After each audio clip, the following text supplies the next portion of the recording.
AP ప్రయోజనాల ఎజెండాగా ఢిల్లీలో పర్యటిస్తున్నారు సీఎం చంద్రబాబు. కేంద్ర మంత్రులు నిర్మలా సీతారామన్, జైశంకర్ తో భేటీ అయ్యారు. పలు కీలక అంశాలపై చర్చించారు. ఇక రేపు మహారాష్ట్ర ఎన్నికల ప్రచారంలో చంద్రబాబు, పవన్ పాల్గొననున్నారు.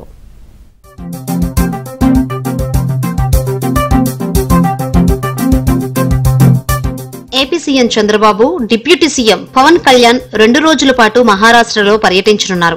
బీజేపీ పెద్దల ఆహ్వానం మేరకు ఈ నెల 16, 17 తేదీల్లో ఇద్దరు నేతలు మహారాష్ట్ర ఎన్నికల ప్రచార సభల్లో పాల్గొంటారు. ఎన్డీఏ కూటమి అభ్యర్థులకు మద్దతుగా ప్రచారం నిర్వహించనున్నారు. మరాఠ్వాడ, విదర్భ, పశ్చిమ మహారాష్ట్ర రీజియన్లలో ప్రచారం చేయనున్నారు. ఈ మేరకు పవన్ కళ్యాణ్ ప్రచార స్కెడ్యూల్ ఖరారైంది. దీంతో శనివారం జరిగే ఏపీ అసెంబ్లీ సమావేశాలకు ఇద్దరు ముఖ్య నేతలు అందుబాటులో ఉండటం లేదు.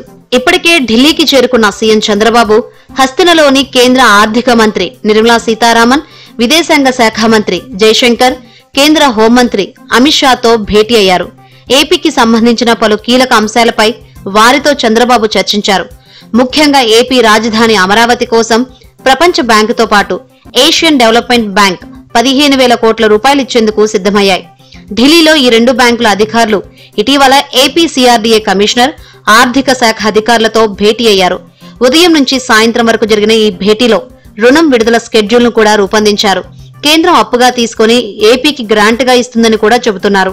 రాష్ట్ర ప్రభుత్వం ఇవ్వాల్సిన మ్యాచింగ్ గ్రాంట్ ను కూడా కేంద్రం ఇచ్చేందుకు అంగీకరించింది. ఈ అంశంపై కేంద్ర ఆర్థిక శాఖ మంత్రి నిర్మలా సీతారామన్ తో చంద్రబాబు మాట్లాడారు.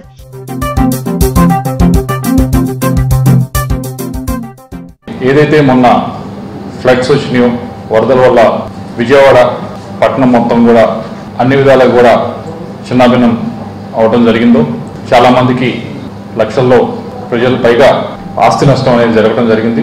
దాన్ని ఎదుర్కోవడానికి, దాన్ని అధిగమించడానికి ముఖ్యమంత్రి గారు ఏదైతే జిఎస్టీ ఉందో దానిపైన 1% సర్చార్జ్ కోరటం జరిగింది. రివర్ ఇంటర్లింకింగ్ ప్రాజెక్ట్ ఏదైతే ఉందో, గోదావరి పెన్నా ఇంటర్లింకింగ్ ప్రాజెక్ట్ ఏదైతే ఉందో, ఆంధ్ర రాష్ట్రంలో వ్యవసాయం పైన ఆధారపడిన ఆంధ్ర రాష్ట్రంలో అతి ముఖ్యమైన ప్రాజెక్ట్ ఇది. పోలవరం పూర్తయితే ఆ నీటిని మనం పెన్నా దాకా తీసుకొచ్చేదానికి అన్ని ప్రణాళికలు కూడా చేయడం జరుగుతూ ఉంది.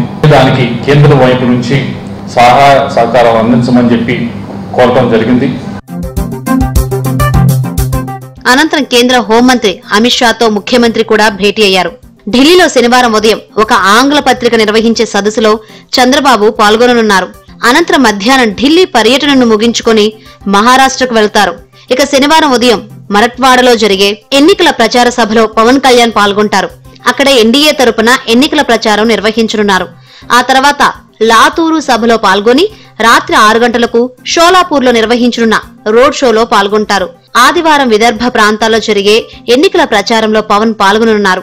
చంద్రపూర్ జిల్లాలోని బల్లార్పూర్లో నిర్వహించే బహిరంగ సభ, సాయంత్రం పూణే కంటోన్మెంట్ నియోజకవర్గ పరిధిలో జరిగే రోడ్ షోలో పాల్గొంటారు. అనంతరం కాస్మాపేట్ నియోజకవర్గంలో ఎన్నికల ప్రచారంలో పవన్ కళ్యాణ్ పాల్గొననున్నారు. మొత్తానికి చంద్రబాబు, పవన్ కళ్యాణ్ 2 రోజుల పాటు ఎన్నికల ప్రచారంలో పాల్గొని ఆ తర్వాత ఆదివారం రాత్రి లేదా సోమవారం ఉదయానికి అమరావతి చేరుకోనున్నారు. సోమవారం కూడా అసెంబ్లీ సమావేశాలు ఉండడంతో వీరు ఇరువురు సమావేశాల్లో పాల్గొనాల్సి ఉంది. అందుకే ముఖ్యమంత్రి, ఉప ముఖ్యమంత్రి సోమవారం ఉదయానికి అమరావతికి చేరుకునేలా అధికారులు స్కెడ్యూల్ను రూపొందించారు.